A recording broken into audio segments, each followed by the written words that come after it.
профессионального историка и для...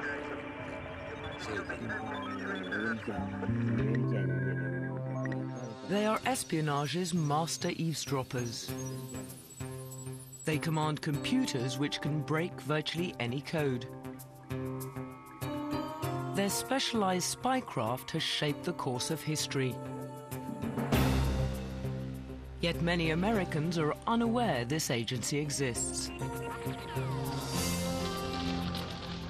In World War II, their expertise enabled pilots to slay Japan's most valuable officer.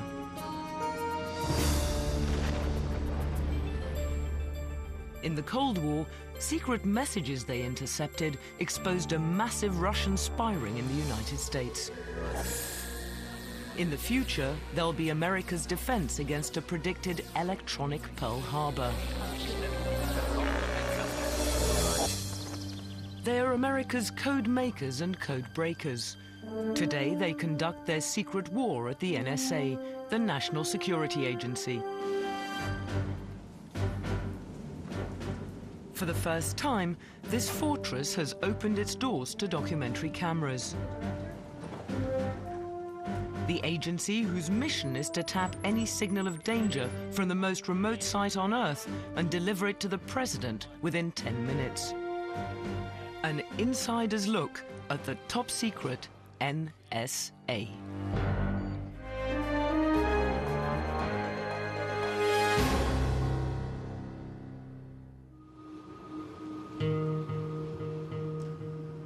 Inside this deceptively ordinary building in Fort Meade, Maryland, is a top-secret intelligence organization unrecognized by most passers-by. It's encased in copper meshing to shield its clandestine work from electronic eavesdroppers. For more than 45 years, the NSA has maintained a level of secrecy so absolute, its employees joke that its initials stand for no such agency. With a budget that exceeds the CIA's, the NSA is America's most costly intelligence service. Though the figures are classified, it's estimated its annual operating cost is $8 billion. That's 8,000 million pounds. But espionage experts maintain the secret work performed here is worth every penny. The NSA's employees are the masters in a specialized branch of spying, communications intelligence. 24 hours a day, the NSA is listening. It drinks in an ocean of foreign communications from a worldwide network of eavesdropping stations. Phone calls and faxes of foreign drug barons, radio signals between international terrorists, electronic fingerprints of tanks and missiles at military flashpoints. While the accuracy and depth of intelligence gathered by conventional human spies can be severely limited, communications intelligence can provide the full inside story. Basically, the best source of intelligence that you have is signals intelligence. It's far better than spies. With a spy, you never know whether he's not sending information to set you up someday for some kind of a deception. With signals intelligence, you're getting the absolute information from the horse's mouth. You're sticking your head into the other guy's huddle. You're hearing his exact words, what he's saying, what he's thinking. It is possible, of course, to send false messages to deceive any eavesdroppers. But such deception is rarely implemented because it can also confuse the intended receiver. The common approach is to send genuine messages but protect them with complex codes. It is these encoded messages which comprise a huge proportion of the messages the NSA intercepts.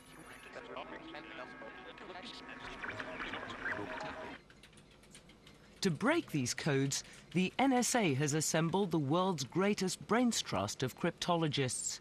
These cryptologists have unlocked the most closely protected secrets of America's adversaries. Then if I wanted to encipher the message... Grooming new cryptologic talent is one of the NSA's highest priorities.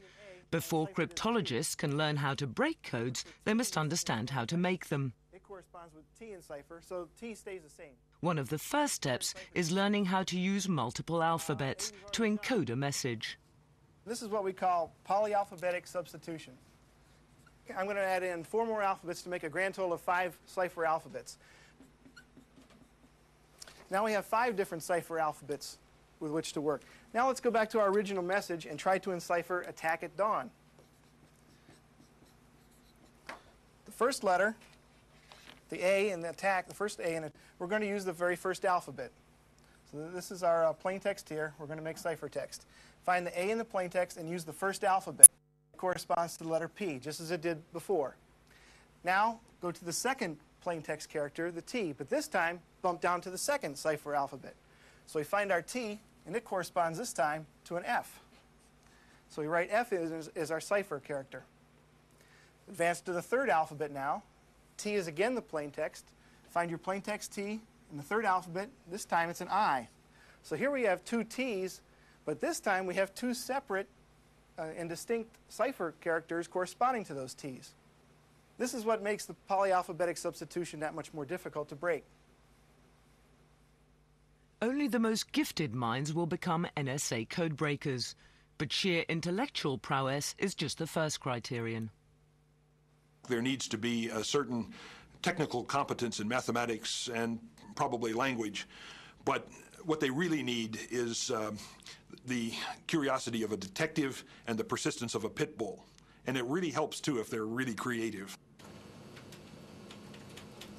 The tenacity and self-confidence of NSA cryptologists is coupled with a curious indifference toward the content of the messages they unravel. An interesting phenomenon about many code breakers is that they don't really care about the message they're trying to read. What they're interested in, chiefly, is breaking the code, beating the code breaker, conquering the other guy. So once they have solved the code, they kind of lose all interest in it. Once the code has been cracked, decrypted messages with volatile content are instantly relayed to the nerve center of the NSA, the National Security Operations Center, NSOC. Here, NSA officials manage crisis situations codenamed Critic. The NSA averages a critic every 3 days. With a staff on alert 24 hours a day, 7 days a week, they monitor a global network of listening posts.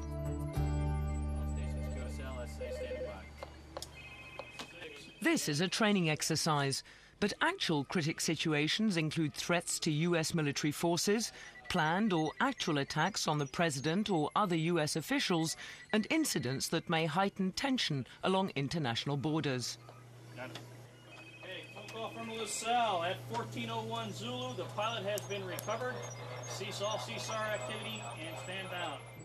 In crisis or calm, the NSA depends not only on its superior pool of cryptologic talent, but also the finest technology, state-of-the-art supercomputers, cyber spies which have revolutionized the art of espionage.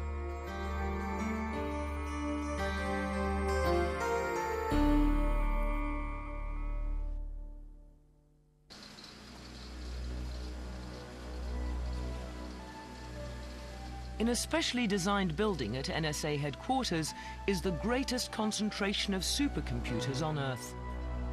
While the supercomputers themselves occupy the second level of the 2-story facility, the first floor contains the massive cooling system required to keep them running. It has a capacity for 8,000 tons of water. The chilled water is used to cool a substance called fluorinert, a non-conductive liquid in which the computer's heat-generating circuitry is immersed. The NSA's cryptologists depend on the immense power and speed of these computers to help them make and break codes. One of the most powerful of the agency's supercomputers is known as the thinking machine. In attempting to break a code, it will mount a brute force attack, trying every possible combination to determine the code's key. Such a task is formidable, as the possible keys for a common encryption system total 70 quadrillion, that's 70,000 billion. It would take a home computer 22,000 years.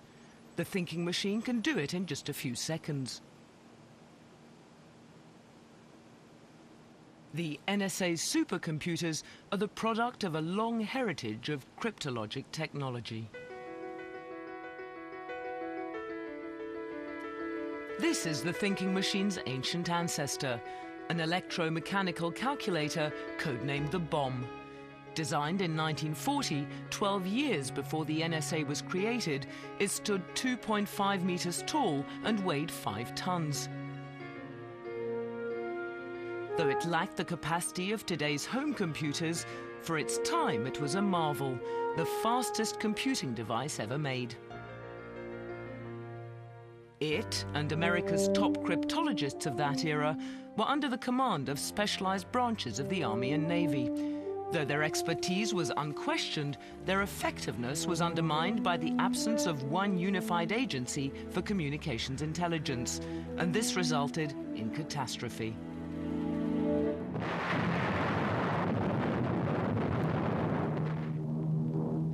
Several hours before bombs fell at Pearl Harbor, American codebreakers suspected that a surprise attack was imminent.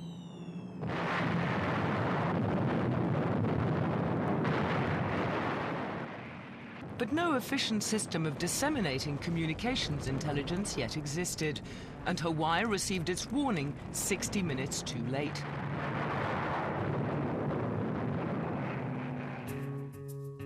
Despite the disaster at Pearl Harbor, the cryptologists would play a pivotal role in World War II. Their feats would pave the way for the formation of the NSA following the war. Key to the Allies' strategy was cracking Nazi Germany's secret code, generated by the German cipher machine, which was called the Enigma. The Enigma instantaneously encrypted typed plain text messages, one letter at a time. As each letter was typed, electrical impulses sent it through a series of plugs and rotors until it appeared in its new enciphered form. It was then written down for radio transmission. A vast number of possible rotor settings allowed each message to be enciphered according to its own unique and presumably unbreakable code. The possible permutations on the machine per letter are 2 to the 280th power. The Germans had no reason to fear that the Allies would invent anything or develop anything that would be sufficient to make that number of permutations solvable. Fortunately for us, they were wrong. The Allies' answer to Enigma was the bomb, conceptualized by the Poles, designed by the British, and built by the Americans. It was able to rapidly test all possible rotor settings and determine the key for each individual message. Early in the war, German U-boats ruled the Atlantic, so the cryptologists targeted radio signals encrypted by Enigma, which contained the submarine's locations. These signals would be intercepted by a worldwide network of listening posts. The intercepted signals were then transcribed and rushed to Washington, where cryptanalysts fed the data into one of 120 bombs for deciphering. The deciphered information, pinpointing the U-boats' locations, would then be forwarded to Navy destroyers patrolling the Atlantic. A staggering 782 German submarines were destroyed by Allied naval units. These were armed with Enigma intercepts decoded by the bomb.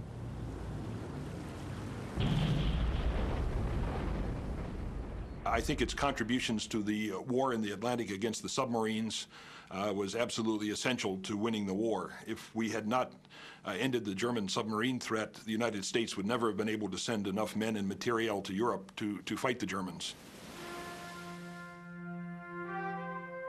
Throughout World War II, crucial Allied victories would hinge on the secret contribution of cryptologists.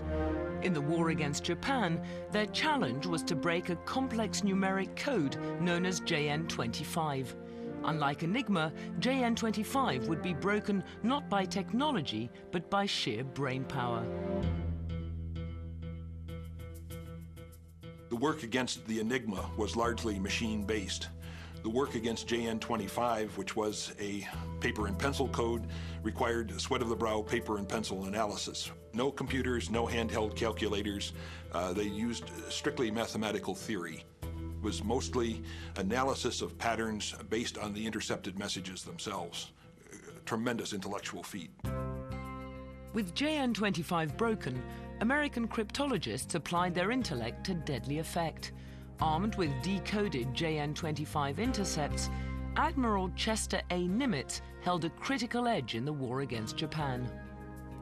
In May 1942, when intercepts revealed the Japanese planned to lure America's aircraft carriers into a trap near the island of Midway, Nimitz plotted a trap of his own. Dispatching his carriers ahead of the Japanese timetable and avoiding their screening forces, Nimitz took Japan's strike force by surprise.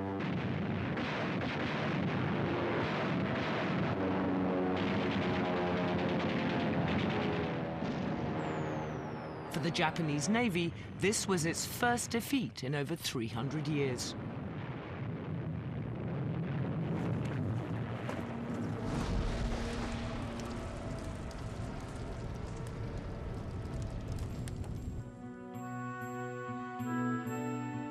A year later, US codebreakers scored another devastating blow against Japan. On April 13, 1943, 3 Navy listening posts simultaneously intercepted a JN25 message.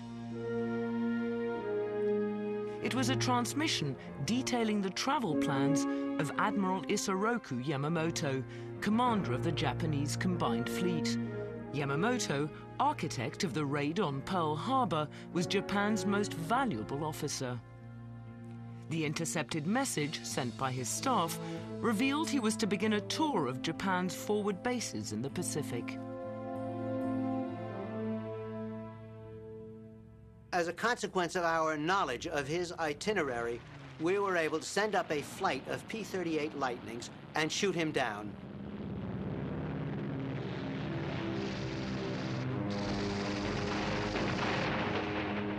The mid-air assassination of Admiral Yamamoto was the most dramatic single episode ever to take place as a consequence of code breaking. It was in effect as if the United States had lost General Marshall, General Eisenhower, and General MacArthur all rolled into one. As Japan mourned its fallen leader, cryptologists focused their efforts once again against Germany. In the autumn of 1943, the United States and Britain were planning a risky cross-channel attack against Nazi-occupied France. But the Allies knew that the Germans had been fortifying the French coast for 2 years, expecting just such an invasion. In order for D-Day to succeed, Supreme Allied Commander Dwight Eisenhower needed precise information on Germany's defenses and strategic intentions. To provide Eisenhower with the information he needed, codebreakers focused their attention on messages transmitted from a high-ranking diplomat in Berlin. But in an unusual backdoor route to gain information on Germany, the diplomat they targeted was Japanese. He was Japan's ambassador to the Third Reich, Oshima Hiroshi. Oshima Hiroshi was a remarkable Japanese army officer and was very quick to make friends with top-ranking German army officers, including Hitler. He was immediately ushered in to some of the very top-secret meetings of the Germans. And being a good, obedient ambassador, he reported everything that he learned about the Germans, from the Germans, back to Tokyo. The most crucial of Oshima's memos were radioed to Japan in November 1943. Decoded in Washington, they contained just the information Eisenhower needed for a D-Day attack. In them, Oshima described how the Germans had given him frontline tours of the French coastal defenses. In exacting detail, he described not only the Germans' defensive positions, but also what the Germans expected the Allies to do in their attempted invasion. Armed with the knowledge of a Third Reich insider, Eisenhower tailored his tactics accordingly and ordered the invasion to begin on June 6, 1944.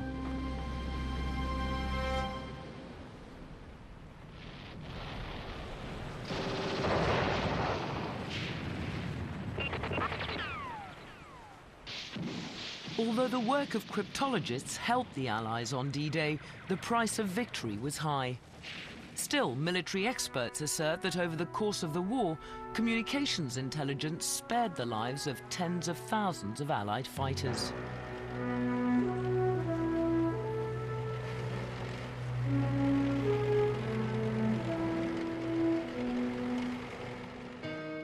After final victory had been achieved in 1945, Eisenhower personally thanked the Army codebreakers at their headquarters at Arlington Hall in Washington.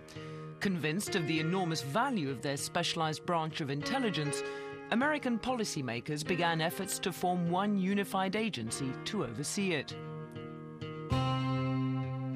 After 7 years of bureaucratic fits and starts, President Truman signed the National Security Agency into effect on October 24, 1952. By this time, the United States had entered into a new war, a Cold one.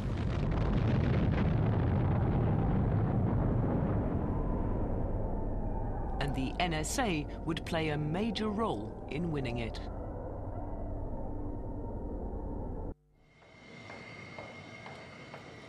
In a sub-basement at National Security Agency headquarters is one of the agency's most secret facilities.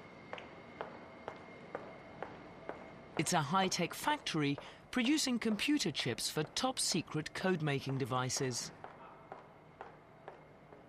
The laboratory lies beyond a gauntlet of security checkpoints. The last is a retina scan.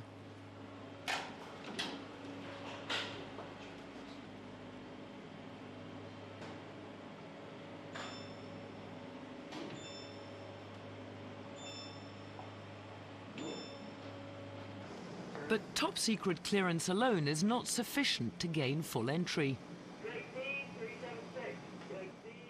All technicians must also be positively dust-free.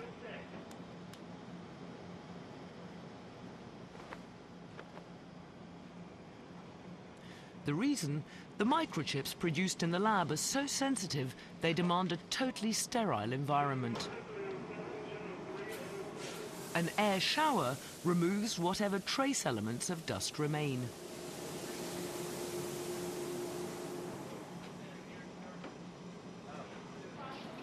Here, microscopic precision is mandatory.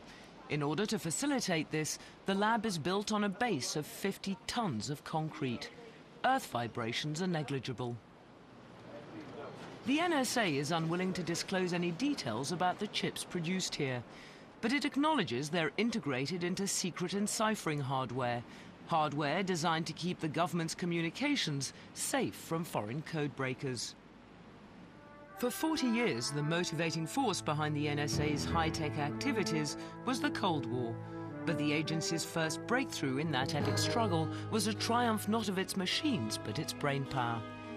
In the early 40s, before the Cold War had even begun, American listening posts were intercepting Soviet radio traffic, but the messages were indecipherable, protected by an ingenious double encryption system, in essence, a code within a code.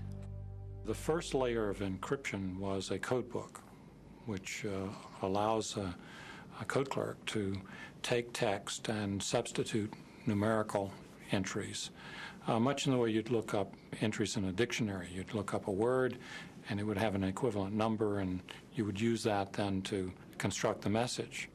But On top of that, the numbers then were encrypted using what's called a one-time pad. And a one-time pad is a pad of totally random numbers, generated only once, and therefore it can't be reconstructed. The Soviets' one-time pads provided an impenetrable extra layer of encipherment.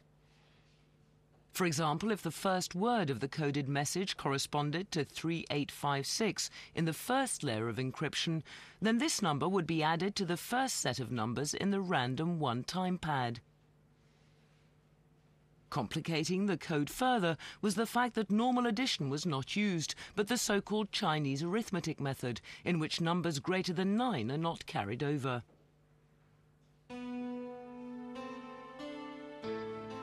In 1944, as the indecipherable messages mounted, one cryptologist made a pivotal breakthrough.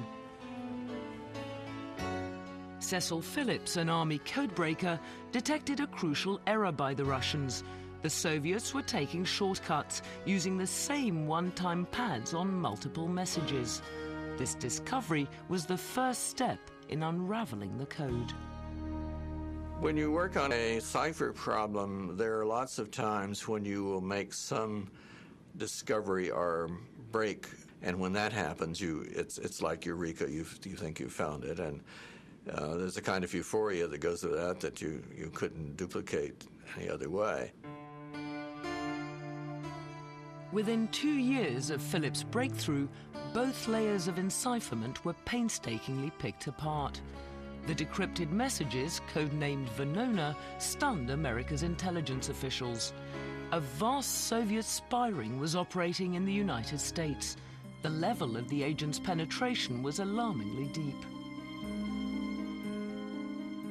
This 1944 message makes reference to an unidentified operative in the inner circle of the wife of Kapitan, the Russian codename for Franklin Roosevelt.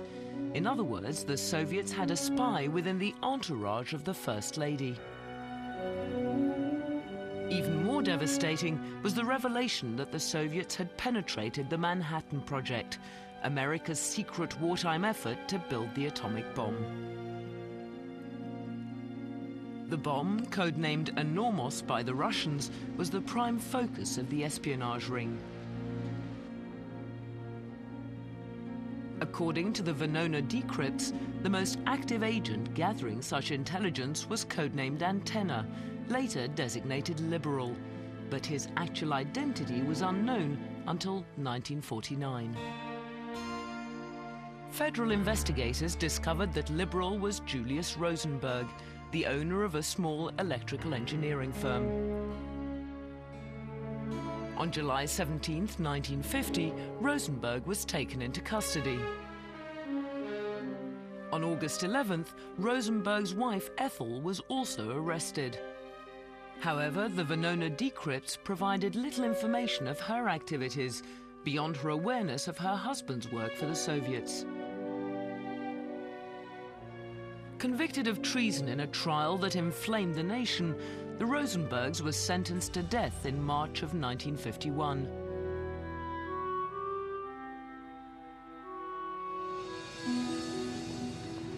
All told, more than 60 people implicated in the Venona decrypts were brought to justice or had their spy work neutralized. Another 140 remain unidentified to this day.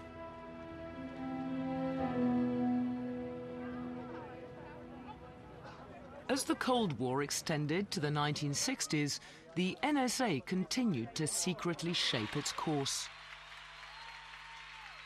The arena for one of its most crucial missions would be Fidel Castro's Cuba, which had emerged as a flashpoint of conflict between the two superpowers. The story of the Cuban Missile Crisis has been well documented, but the role of the NSA has been veiled until now. According to conventional accounts, the crisis began in 1962. On October 14th, photographs taken by U-2 spy planes revealed an alarming surprise. The Soviet Union was arming Cuba with ballistic missiles. Missiles which would put the eastern United States within range of a swift and disastrous nuclear attack.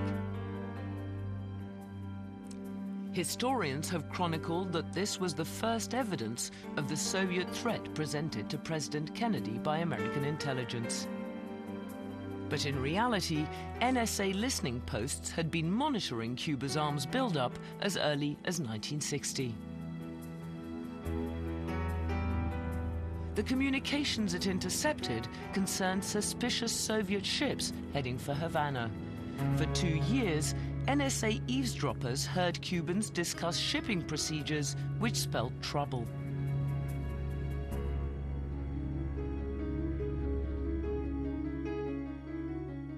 When the ships arrived, they were to be unloaded only at night.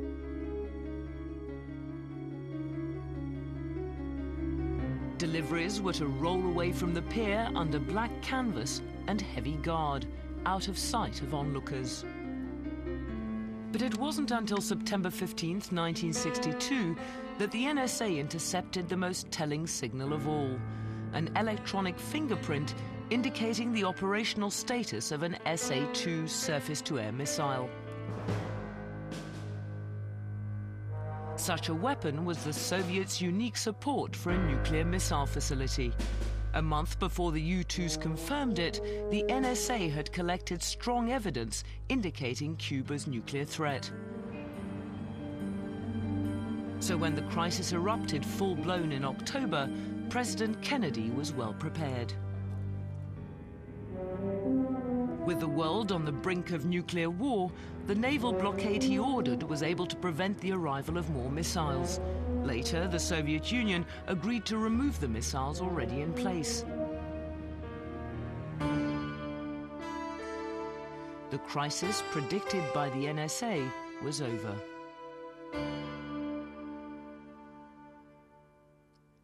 From the early skirmishes of the Cold War to the present day, employees of the NSA have served in silent obscurity. Because much of cryptology is a cerebral endeavor, many perceive it as spycraft without risk. But the NSA has often had to place its people in harm's way. With a total of 152 fatalities to date, it's suffered more casualties than any other American intelligence service. The inherent danger of signals intelligence is that not all secret communications can be collected remotely. Net control, this is critical source. I read you. Can you identify the tanks, over? Listening posts must often be positioned perilously close to the target. In these cases, roles can be reversed, and the cryptologist himself becomes the target. This would be the fate of 11 Air Force cryptologists in 1958. Throughout the Cold War 50s, modified cargo planes were used for NSA missions targeting the Soviet Union. The planes would fly dangerously close to the Soviet border, attempting to draw a reaction from Russian air defenses for later analysis. On the maiden flight of one such aircraft, the Soviet response turned deadly. NSA ground eavesdroppers listened helplessly to the chatter of Russian fighter pilots as the crew of the C-130 realized the Soviet planes were closing in.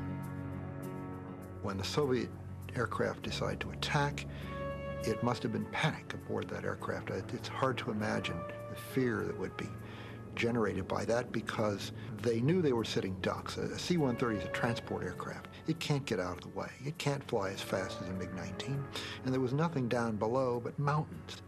They knew they were dead.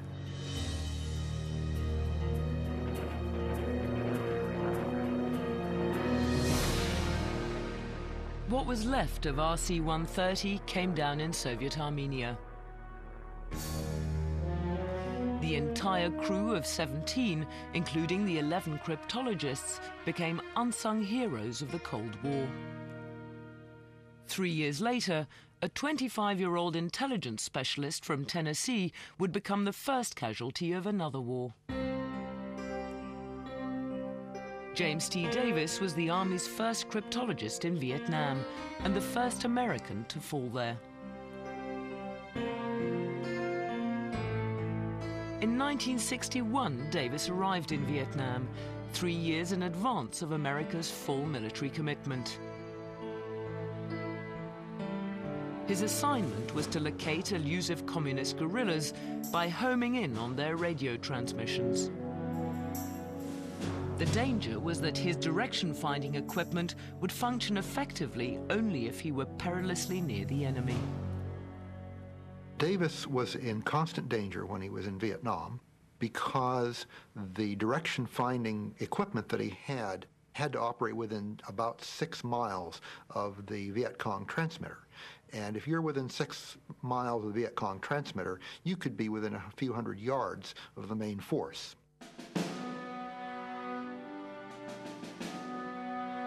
For 6 months, Davis was assigned to small roving patrols south of Saigon. On December 22, 1961, the Viet Cong guerrillas he targeted were waiting in ambush.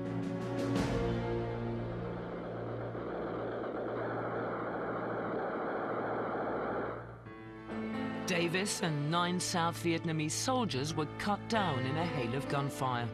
A sole survivor escaped to report the massacre. Davis was the first of 59 cryptologists killed during the war. The spectre of Vietnam is etched into the NSA's memorial, but the most deadly single incident in the history of cryptology occurred in another war a world away. On June 5, 1967, the Middle East erupted into what became known as the Six-Day War.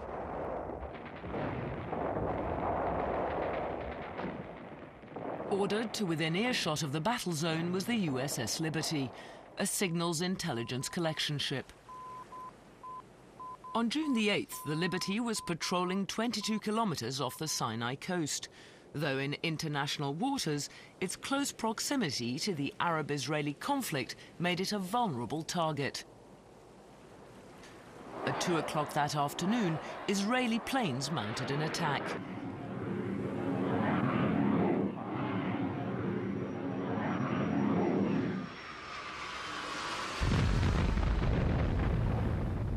As the Liberty was engulfed by fire, Israeli torpedo boats joined the attack.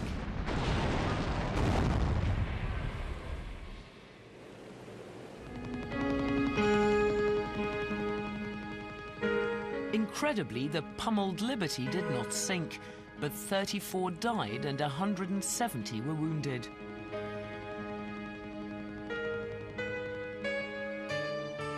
The next day, as the crippled vessel limped towards Malta, Israel offered apologies. Its military leaders claimed it had mistaken the American vessel for an Egyptian transport, the El Khazir. When I heard about it, I was sad, and I was not the only one. There was no cause, there was a mistake, and it's a pity that, good people are being killed by a mistake. Some historical analysis has suggested otherwise.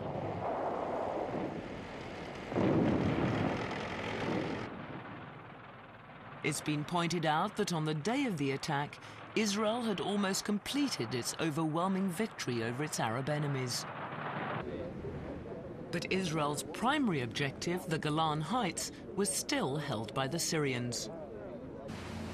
By attacking the Liberty, the Israelis may have been trying to prevent America from learning the full extent of its gains.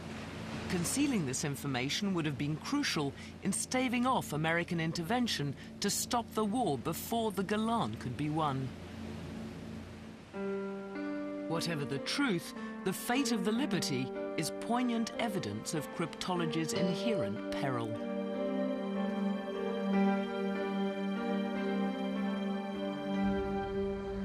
I think the Liberty incident reminds us of something that we never should forget. We make cryptanalysis sound like a clean, safe, academic way to get intelligence, but we need to realize that sometimes people in this business must risk or even give their lives for their country. In many ways, they are the quietest of the silent heroes of the Cold War.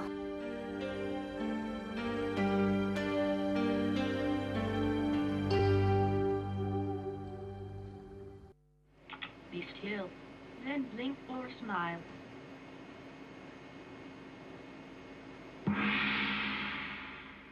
In the 21st century, the NSA now faces a new breed of challenges. Be still, then blink or smile. In its biometrics lab, new technologies are being developed to protect America's secrets. Facial recognition systems provide added security to sensitive information in computer networks. Soon to be obsolete are vulnerable passwords. Passwords can be guessed about 30% of the time.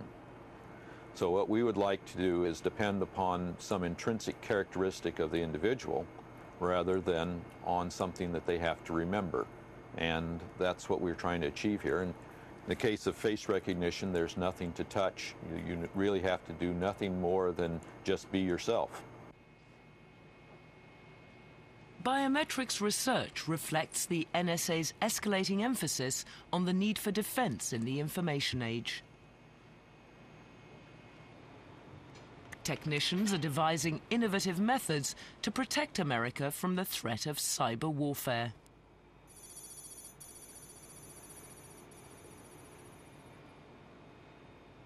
Military experts warn that a terrorist armed only with a modem and a mouse could trigger catastrophe. Preventing such an attack is among the NSA's new challenges. The National Security Agency's central responsibility is to preclude strategic surprise. So as we look at conflict in the information age, it's terribly important that NSA succeed in avoiding an electronic Pearl Harbor. In an electronic Pearl Harbor, the electron is the ultimate guided weapon. The nightmare scenario would begin with a salvo of stealth software known as logic bombs, followed by a variety of ingenious viruses. The principal target would be the network of computers controlling the nation's economy. Millions could wake up to discover their bank accounts emptied. Investors could lose fortunes instantly, sparking panic, which would crumble America's financial bedrock.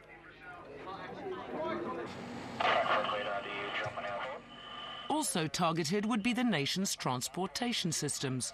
Virulent software worms would invade the computers operating air traffic control. False messages could order planes to land on crowded runways. America's skies would be in turmoil, a death trap. With its transportation grid locked, its communications disrupted, and its economy ruined, America could be plunged into anarchy.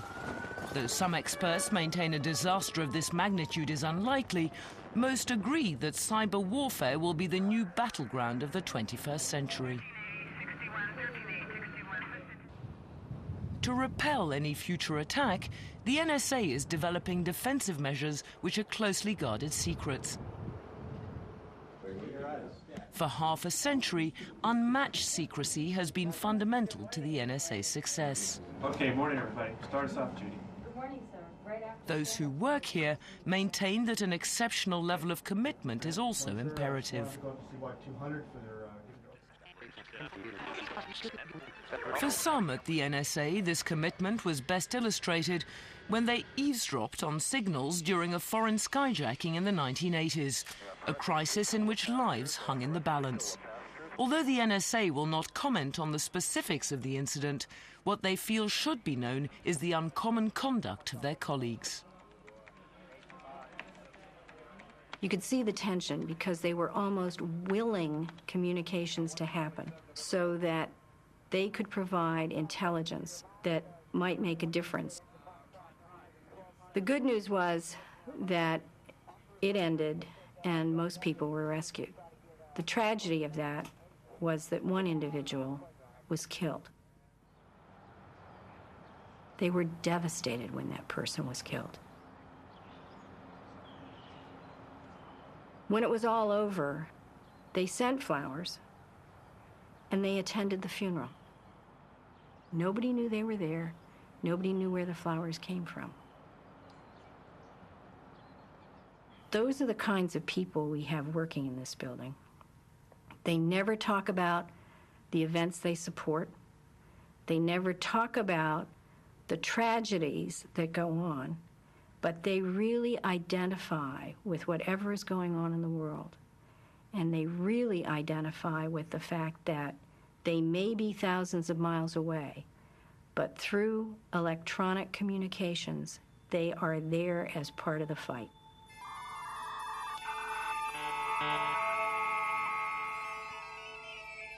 To fight its secret war, the NSA wraps the globe in its electronic embrace. It will continue to listen for trouble like a doctor with a stethoscope pressed to the world. قال شو اللي عملته شو قلت له انت ما حتصكت.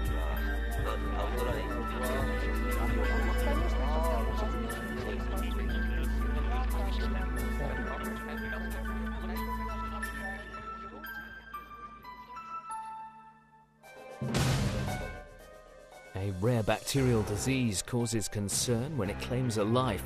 Diagnosis unknown takes up the story next on Discovery.